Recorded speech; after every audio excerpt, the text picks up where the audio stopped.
नमस्कार दोस्तों, आप सभी का हमारे इस यूट्यूब चैनल में स्वागत है। दोस्तों, सरायकेला खरसावां जिले से मनरेगा से संबंधित नियुक्ति निकल चुकी है। आप सभी को पता है मनरेगा क्या है। तो विज्ञापन संख्या, यहाँ पर बात करें विज्ञापन संख्या की, तो 1/2023-24 है और ये मनरेगा के लिए नियुक्तियां होनी है दोस्तों। तो इसमें कितने सारे पोस्ट हैं और कौन कौन से पोस्ट हैं, कितनी वैकेंसी हम लोग देखने वाले हैं। तो यहाँ पर देख लीजिए, टोटल पोस्ट की बात करें, पद का जो नाम है, टोटल पद है यहाँ पर 6 पद हैं और सभी के लिए अलग अलग वैकेंसीज हैं। तो एक नंबर में देखिए, प्रखंड कार्यक्रम पदाधिकारी। प्रखंड कार्यक्रम पदाधिकारी के लिए कुल पोस्ट की बात करें तो एक है। तकनीकी सहायक, सहायक अभियंता के समकक्ष जो है पोस्ट है यहाँ पर टोटल 2 हैं। तकनीकी सहायक कनीय अभियंता के समकक्ष जो पोस्ट की बात करें तो 7 है। लेखा सहायक के लिए 3 है टोटल। कंप्यूटर सहायक के लिए 2 है और रोजगार सेवक के लिए 15 पोस्ट यहाँ पर जो है वैकेंसी है, खाली है दोस्तों। तो आप जिस भी कैटेगरी में हैं, आप अपना कैटेगरी के अनुसार आप यहाँ पर चूज कर सकते हैं। तो कुछ कुछ कैटेगरी में वैकेंसीज है, कुछ में नहीं है। तो अगर आपका है तो आप फॉर्म जल्दी से भर दीजिएगा दोस्तों, क्योंकि छोटा बड़ा जो भी है, जब अभी सरकारी जो परमानेंट वाला जॉब तो है नहीं, ये संविदा के आधार पर है। और परमानेंट जॉब के बारे में तो आपको पता ही है झारखंड में क्या स्थिति है, इतनी सारी वैकेंसीज आ रही हैं। लेकिन एग्ज़ाम हो जाता है, एग्ज़ाम होने के बाद भी कुछ ना कुछ प्रॉब्लम ऐसी रह जाती है कि दोस्तों बोलना मुश्किल है ना, परमानेंट जॉब के लिए, सरकारी परमानेंट जॉब के लिए। तो कुछ चलिए कोई नहीं, लेकिन संविदा के आधार पर ही मनरेगा से जो वैकेंसी है, तो आप अगर आप एलिजिबल हैं तो आप अपना फॉर्म भर दीजिएगा। कहीं भी कैसे भी सेटल होना बहुत ज़रूरी है दोस्तों, क्योंकि एज भी निकलते जा रहा, सभी को पता ही है। बहुत सारे कैंडिडेट्स ऐसे हैं जो अंतिम पड़ाव पर हैं, 35 साल 36 साल हो गया है, लेकिन सरकारी जॉब की आस में अभी भी वो तैयारी कर ही रहे हैं। आज होगा कल होगा, इस तरह से आप सभी को पता ही है। जैसे सीजीएल की बात चल रही है, सीजीएल अभी टल के दिसंबर में, और दिसंबर में भी क्या होगा पता नहीं, कुछ कहा नहीं जा सकता है। तो मैं कहूँगा दोस्तों कि आप ये जो फॉर्म है भर दीजिए। सरायकेला ज़िले से अगर आप बिलोंग करते हैं तो मुझे लगता है कि ये प्राथमिकता आपको मिलेगा। तो देखिए, यहाँ पर आरक्षण रोस्टर के आधार पर व्यक्तियों की कोटिवार संख्या में आवश्यकता अनुसार संशोधन हो सकता है। नियुक्ति में राज्य सरकार द्वारा आरक्षण नीति लागू मानी जाएगी यहाँ पर दोस्तों। तो यहाँ पर देखिए, सरायकेला खरसावां जिले से अगर आप बिलोंग करते हैं तो आपको प्राथमिकता दी जाएगी। तो चलिए बात करते हैं यहाँ पर फॉर्म भरने का जो अंतिम तिथि है और यहाँ पर स्टार्टिंग डेट है। तो 9/20/2023 से प्रारंभ हो चुका है और 9/10/2023 यानी 9 अक्टूबर तक ये फॉर्म भर सकते हैं। और फॉर्म भरने का जो वेबसाइट है, देखिए यहाँ पर http://apply.rdt.jharkhand.gov.in पर जाकर आप जो है रिक्रूटमेंट पोर्टल है ये, इस पर जाके आप ऑनलाइन फॉर्म भरेंगे दोस्तों। ऑफलाइन का अभी ज़माना नहीं रहा, तो आप सभी को पता है पहले ऑफलाइन हुआ करता था। कुछ 2 साल पीछे जाएंगे तो आप ऑनलाइन नहीं, ऑफलाइन फॉर्म भरते थे, आपको याद होगा। तो चलिए देखें यहाँ पर प्रखंड कार्यक्रम पदाधिकारी के लिए क्या योग्यता है। तो योग्यता की बात करें तो पूरा डिटेल नहीं बता पाऊंगा दोस्तों, आप ऑफिशियल वेबसाइट पे जाके देख लीजिएगा। फिर भी देख लेते हैं यहाँ पर, जब बोल ही दिए हैं। तो सरकारी मान्यता प्राप्त विश्वविद्यालय से, संस्थान से किसी भी संकाय विषय में स्नातक जो है प्रतिष्ठा 55% अंक के साथ उत्तीर्ण होना आवश्यक है। सामान्य स्नातक तथा वैसे स्नातक प्रतिष्ठा उत्तीर्ण जिनका प्रतिशत 55% से कम है दोस्तों।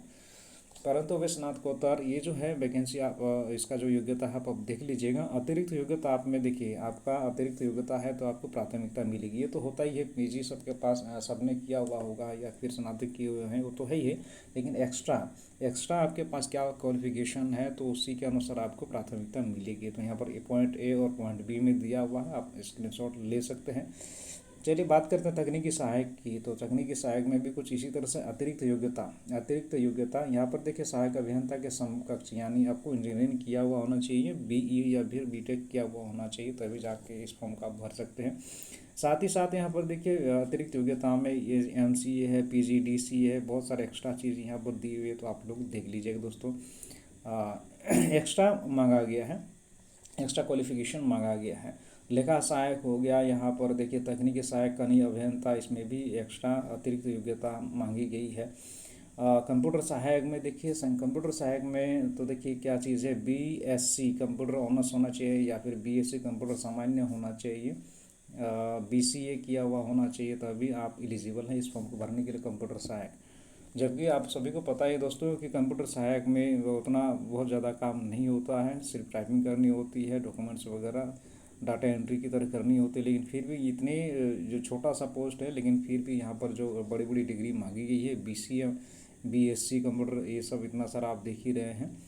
तो ये बात की बात है। चलिए यहाँ पर देखते हैं अतिरिक्त योग्यता की बात करें तो यहाँ पर अतिरिक्त योग्यता यहाँ पर भी मांगा गया है। MC क्या होना चाहिए, PGT CA होना चाहिए, MSc कंप्यूटर साइंस होना चाहिए, तब जाके आप यहाँ पर छोटा सा कंप्यूटर सहायक बन सकते हैं दोस्तों। ये यानी क्लरिकल पोस्ट है।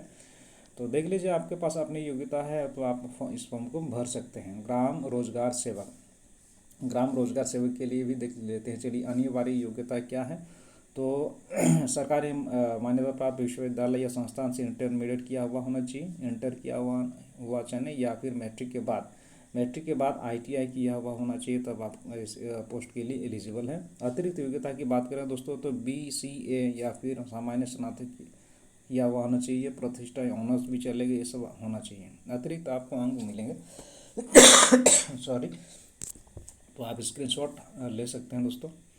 और सैलरी की बात करें तो यहाँ पर देखिए सैलरी भी कम नहीं है दोस्तों। आप देखिए प्रखंड कार्यक्रम पदाधिकारी के लिए यहाँ पर दी गई है 23,140। ये संविदा मासिक परिलब्धि यानी आपको 23,140 रुपये मिलेंगे, संविदा के आधार पर है दोस्तों। ये परमानेंट जॉब नहीं है, ठीक है। तो इसी तरह से तकनीकी सहायक में देखिए पॉइंट 2 में तो 22,000 हैं, तकनीकी सहायक 19,000 है, लेखा सहायक के लिए 14,300 है, कंप्यूटर सहायक के लिए 14,300 है, ग्राम रोजगार सेवक के लिए 11,000 है।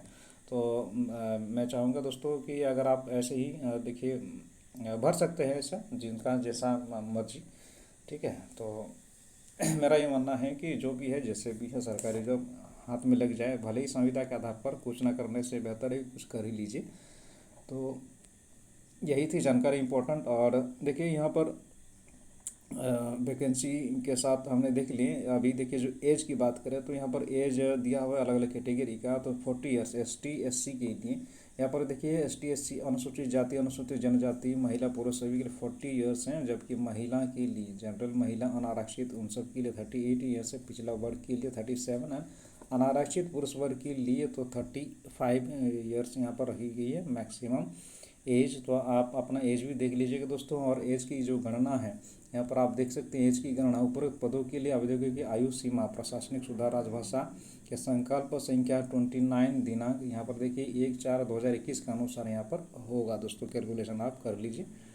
तो यही इंपॉर्टेंट जानकारी थी। तो चलिए मिलते हैं दोस्तों।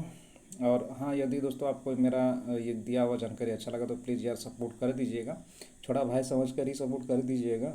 नया चैनल है, मैं कोशिश करता हूँ। और चलिए मिलते हैं हम लोग नेक्स्ट वीडियो में।